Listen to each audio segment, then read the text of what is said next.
네, 전해드린 대로 이 검찰이 지난 대선 당시 허위 보도 의혹과 관련해서 뉴스타파와 JTBC를 압수수색했습니다. 언론사 강제 수사를 놓고 지금 여야 공방도 격화되고 있는 상황이죠. 두 분과 함께 정치권 소식을 좀 자세히 짚어보도록 하겠습니다. 신성범 전 새누리당 의원, 신경민 전 더불어민주당 의원 나오셨습니다. 안녕하십니까? 네, 안녕하세요. 네, 반갑습니다. 자, 어제 뉴스타파 측 압수수색에 나선 이 검찰 진입을 막아서면서 검찰과 2시간 넘게 대치 상황 벌이기도 했습니다. 현장 상황을 먼저 보고 오겠습니다.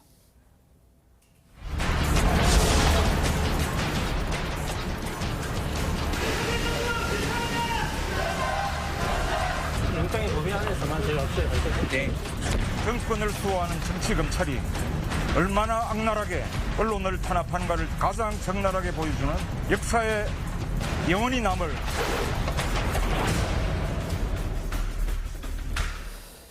자, 검찰이 특별수사팀을 꾸린 지 일주일 만에 언론사 강제 수사에 돌입하는 거죠. 이 뉴스타파와 JTBC 사무실과 해당 보도를 했던 기자, 자택 다 압수수색을 했습니다. 언론 탄압이라고 지금 반발하고 있는 상황인데 신성범 전 의원께서 보시기에는 언론 탄압입니까? 정당한 수사입니까? 그러니까 압수수색 영장의 범위가 두 기자의 책상하고 PC 이런 걸 거예요. 그러니까 뭐 보도국이나 편집국에 대한 대대적인 수색이 아니다. 그러니까 분명히 하고 그러니까 JTBC와 뉴스타파 두 언론사를 압수수색했지만 정확하게 말하면 현재는 뉴스타파 소속 두 기자예요. 네. 봉모 기자. 봉모 기자. JTBC 있을 때 어떻게 보도를 했냐면 2022년 작년 2월 달에 결국은 윤석열 검사가 부산저축은행을 2011년도에 수사하면서 부탁을 받고 조우영을 봐줬다는 취지의 수사를 무마했다는 취지라고. 그렇죠. 그런데 이분이 보도하기 그러니까 넉 달 전인 2021년 10월 달에 이 봉 기자가 조우영 씨를 만났어요. 조우영 씨가 만났는데 조우영이 뭐라고 설명했냐면은 대검 중수부에서 내 계좌를 추적한 사실이 없다. 두 번째는 원래 대검 중수부의 수사 대상이 아니었기 때문에 그게 내가 조사를 안 받은 거다. 수사 대상이 아니기 때문에. 라고 설명을 했음에도 불구하고 넉 달 뒤인 2022년 2월 달에는 마치 수사를 무마해 준 것처럼 보도를 한 거예요. 그러면 악의적인 왜곡이라고 검찰은 보고 있는 거예요. 그래서 봉 기자의 그 원래 직장이었던 그전에 직장이 보도 당시 직장이었던 JTBC 지금 있는 뉴스타파로 온 거고 또 한 분 한모 기자는 결국 보면 신학림 씨하고 연결된 거예요. 신학림과 대선 사흘 전인 2022년 3월 6일에 녹음 파일 받아서 보도한 게 공모한 거다. 공모를 했는데 뭐냐? 발췌 보도했다. 짜집게 보도했다. 이거란 말이에요. 그러니까 기자 2명, 언론사는 두 곳이지만 사실은 두 사람의 두 기자의 사무실, 그러니까 사무공간, 두 사람의 책상에 한정된 거다. 이런 의미에서는 언론 탄압이다. 보도국 편집국에 대한 대대적인 압수수색은 아닌 거죠.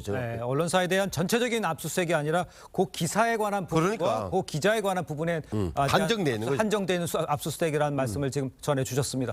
그런데 이제 언론사에 대한 압수수색 이례적인 것만은 맞는 것 같습니다. 이 검찰은 해당 보도가 단순한 오보가 아니라 지금 말씀을 해주셨습니다만 대선에 개입하려는 의도가 있다 이렇게 의심을 하고 있습니다.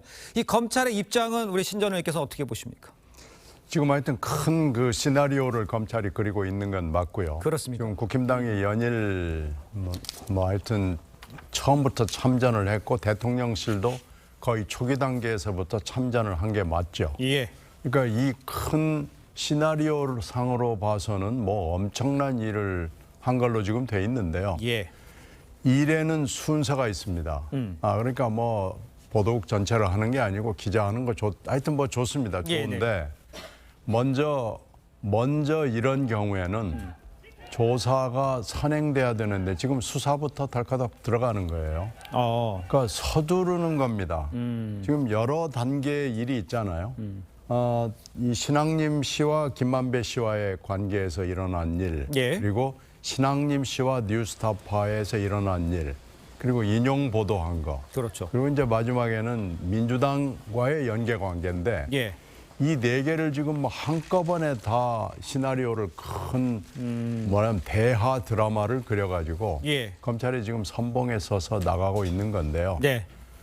하여튼 좋은데 순서에 입각해서 좀 하라는 거예요. 그리고 이렇게 가다가 보면 엉뚱한 일이 터질 수가 있고요. 또 하나 여기서 잊지 말아야 될 건 부산저축은행 수사에서는 네. 의심스러운 대목이 분명히 있습니다. 그렇겠죠. 분명히 있기 때문에 예. 그런 검찰이 만약에 엄정한 이 칼날을 휘두른다 그러면은 부산저축은행 건에 대해서도 왜 수사가 이렇게 조우영 앞에서는 이상하게 됐느냐 하는 것도 함께 조사를 하면서 같이 가면은 그래 공정하고 객관적인 검찰권 행사다라고 얘기할 수 있죠. 예. 근데 지금 이렇게 대하 드라마를 놓고 한쪽이 가리키는 방향을 가고 가는 건 또 실수가 나오는 거고 더군다나 이건 언론 보도의 문제고 편집권의 문제이기 때문에 이렇게 그렇게 쉬운 수사가 아닙니다. 알겠습니다. 수사의 방향은 맞지만 내용이 지금 전체적으로 큰 시나리오를 가지고 가는 거 아니냐 이런 지적을 해주신 것 같습니다.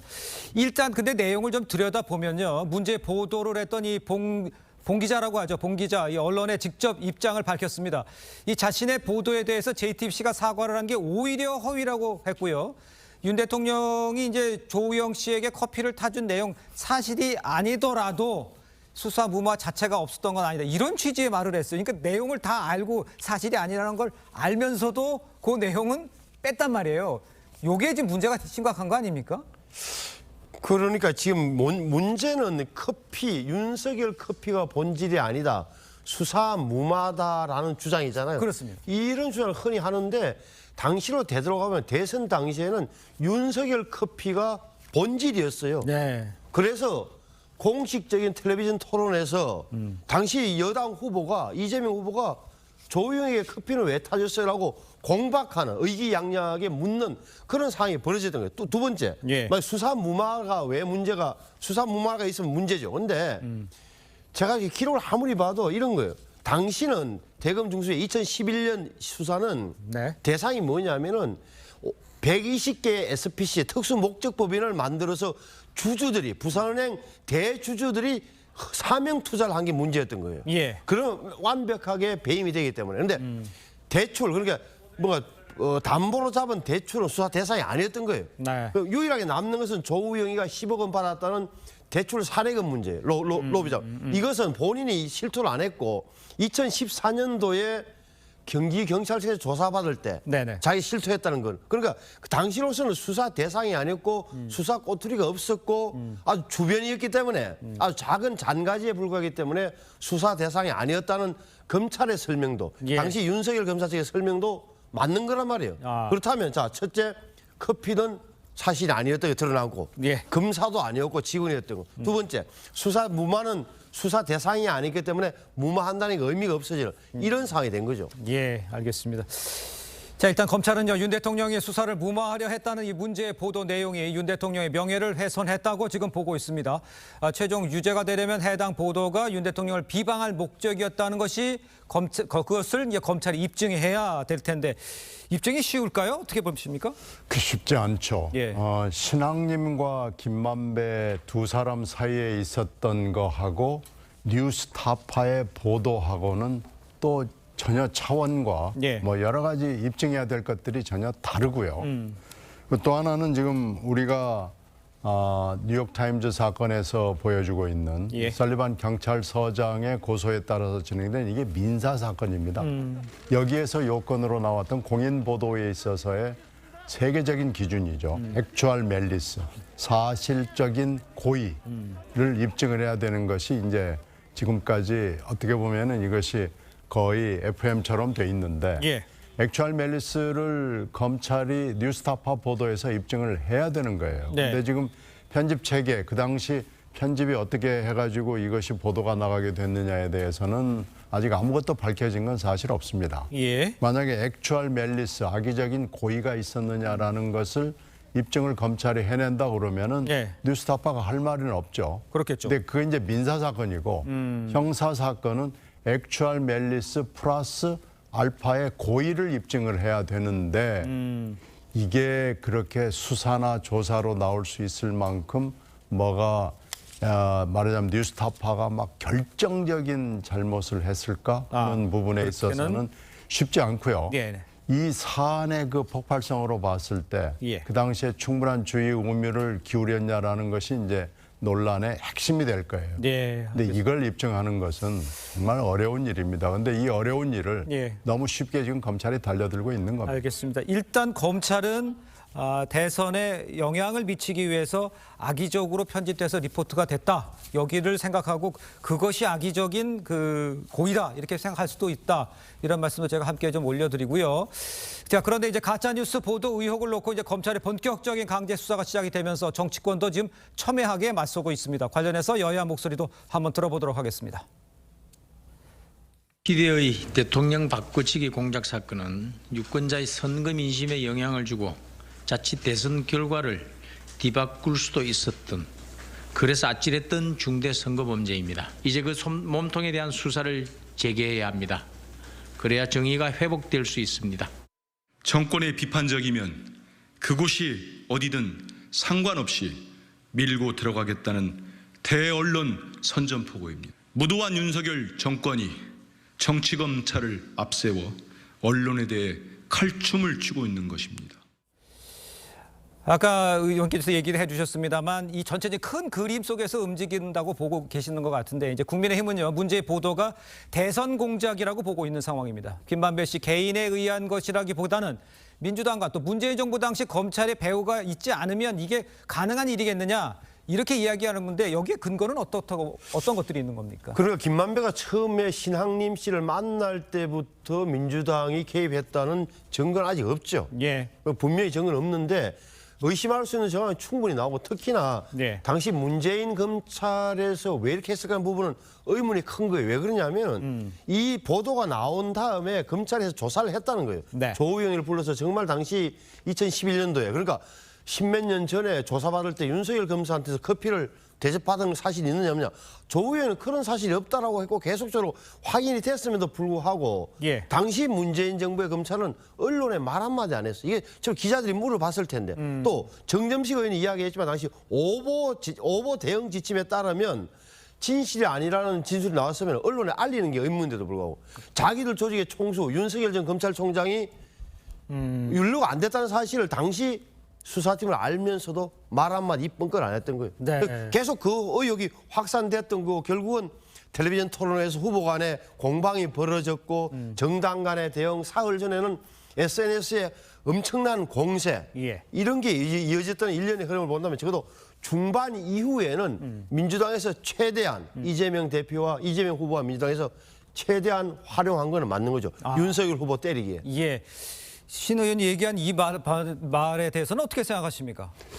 지금 이 커피 문제는 토론에서 나왔어요. 이건 지금 사흘 전에 한 것은 보도고요. 네네. 그 토론에서 나온 그 근거는 그 당시에 아마 김만배 쪽에서 흘린 얘기입니다. 그러니까 지금 뉴스타파 보도하고는 사실은 관련이 없는 거고요. 이건 예. 지금 기억들이 많이 흐릿해져 가지고 그러는데요. 이걸 지금 하나하나 점검을 해가지고 그 시차 관계를 정확하게 한다는 것이 현재로서는 그렇게 쉬운 문제는 아닙니다. 예. 지금 막 시간이 앞서거니 뒤서거니 막 뒤엉켜가지고 네. 이게 지금 난장판이 돼 있는 상황인데요. 예. 이것은 한번 좀 정리를 해볼 필요가 있습니다. 지금 이 시계열을 가지고 얘기를 해볼 필요가 있는데요. 이건 그 당시로 다시 돌아가 보면은 네. 이렇게 지금 막 몰아치듯이 태풍 치듯이 이렇게 갈 일은 아닙니다. 이거 하나하나 지금 점검을 해봐야 됩니다. 근데 그 나온 현상만 일반 이제 시청자의 입장에서 일반 국민의 입장에서 봤을 때는 그 대선 3일 전에 그 기사가 나오고 이재명 대표가 대선 토론 중에 그거를 집중적으로 물어봐서 몸통이 윤석열 대통령이라고 하고 이런 부분들은 보게 되면 밖에서는 이게 크게 만들어질 수 있지 않나 이런 생각하시지 그러니까 않나요? 그 당시에는 캠프의 온 신경이 모든 보도에 들어가서 아주 작은 보도, 작은 SNS에 나오는 것만 해도 난리를 치거든요. 네. 그러니까 이게 지금 어떻게 돌아가고 있는지를 잘 모르는 거예요. 그러니까 그때가 되면은 언론기관도 그렇지만 캠프도 예. 작은 소식에 대해서 굉장히 민감하게 반응할 때입니다. 그러니까 그걸 가지고 이게 조직적으로 뭐가 역할 분담이 분업과 협업이 이루어져 가지고 이렇게 된 거다라는 것은 예.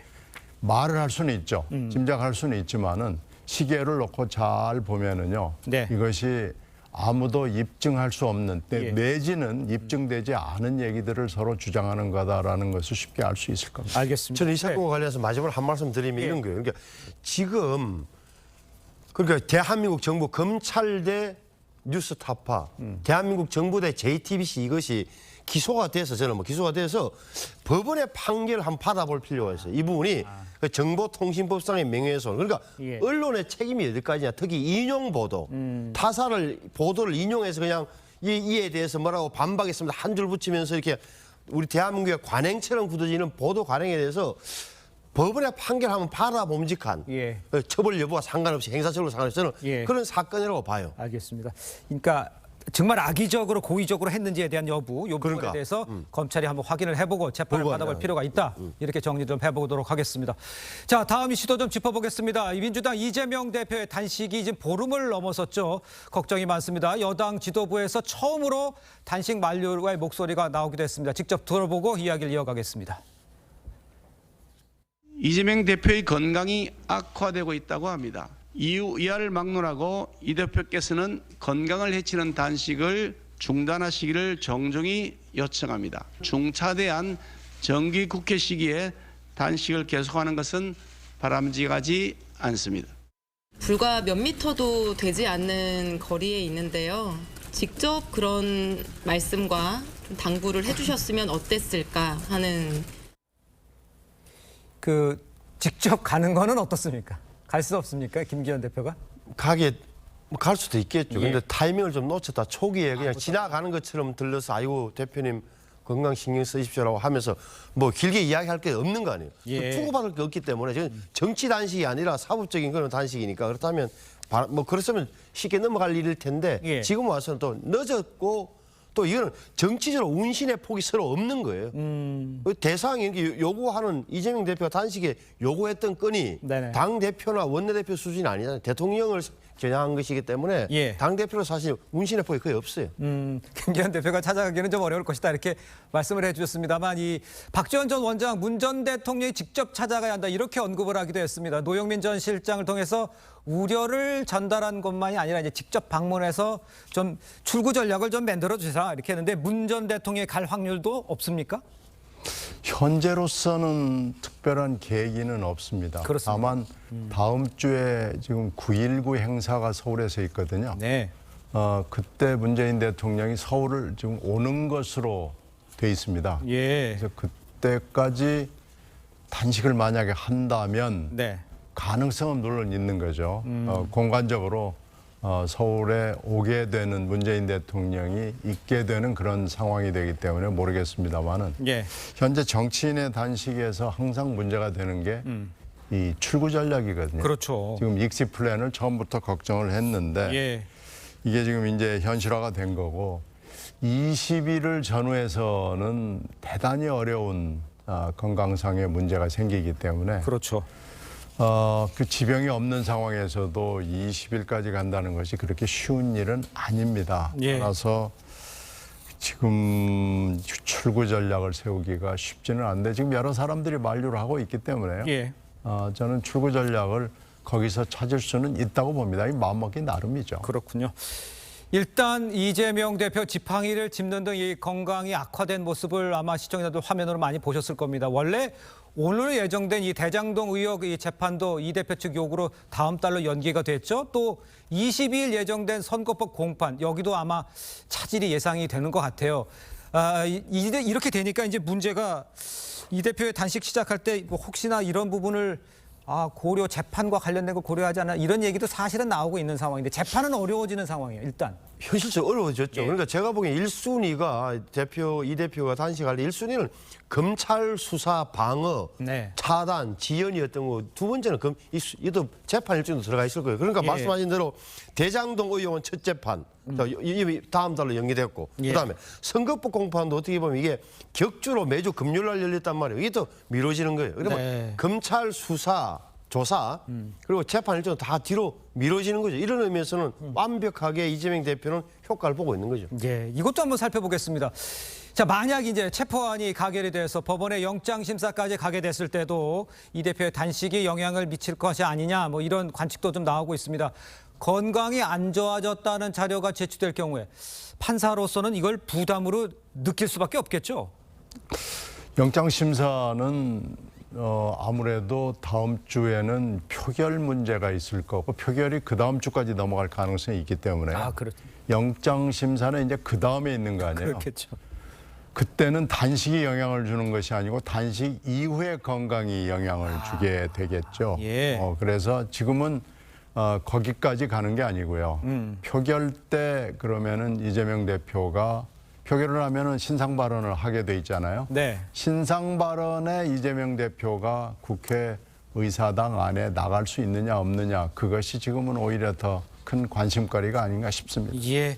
자, 그런 이제 얘기도 해봤습니다만 그 단식을 하고 있는 농성장에서 청년들의 뭐 삭발, 그다음에 뭐 아까도 뭐 저희가 리포트를 했습니다만 그 지지자들의 뭐 체포되는 행위 이런 것들은 어떻게 이해를 해야 됩니까? 그 농성장 자체가 좀 이상하게 변질되는 것도 있다는 지적도 있어요. 변질보다는 지지층의 결집 효과는 120% 발휘하고 있다는 게 확인됐잖아요. 그러니까 민주당 의원들도 동조 단식, 릴레이 단식을 하고 당원들도 찾아오고 적어도 이른바 비명계도 딴소리 못하게 지금 상황에서 할 수 없는 그런 분위기는 완벽하게 만들어진 거죠. 이번에 여성분 보니까 50대라는 것, 유튜브라는 것, 그다음에 왜 이 대표를 왜 빨리 병원으로 안 데려가냐. 의원들이 단식해라. 이 대표 대신에. 이런 거니까 아주 강성 지지자들이 똘똘 뭉치고 있는 거죠. 예, 강성 지지층들이 뭉치고 있다라고 얘기를 해주셨습니다만 이 검찰이 조만간 이 대표에 대한 구속영장 청구를 할 것으로 전망이 되고 있죠. 일부 보도에 따르면 경찰이 구속영장에 지속적인 증거인멸 시도가 있었다는 점을 강조할 것이다. 검찰의 입장은 어떻게 보십니까? 뭐 검찰은 지금 3가지 구속의 요건 중에서 범죄의 중대성에 대해서 지금까지 수사를 해온 거고요. 도주 우려를 어떻게 입증할 것이냐를 가지고 아마 고심을 할 것 같고요. 그리고 이제 증거인멸 부분에 대해서는 여러 가지 비협조를 했고 지금 여러 가지 일들이 있었거든요. 그 부분에 대해서는 충분히 자료가 있다고 볼 겁니다. 문제는 이제 야당 대표가 도주할 우려가 있느냐. 이 부분은 아마 검찰이 입증해서 판사를 설득하기가 쉬워 보이지가 않습니다. 예, 알겠습니다. 자, 두 분 말씀 여기까지 듣겠습니다. 고맙습니다. 네. 감사합니다.